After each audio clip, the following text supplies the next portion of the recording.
So the guy was very violent and psychopathic and a sexual predator. Hi, Mom. He just walks off. Good. I do feel like a bad parent. Okay.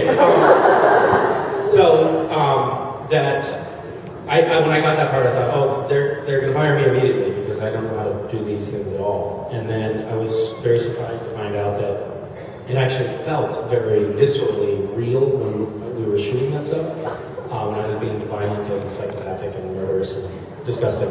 That felt like, oh my God, that's actually something that's inside me, which was surprising to me and a little disappointing.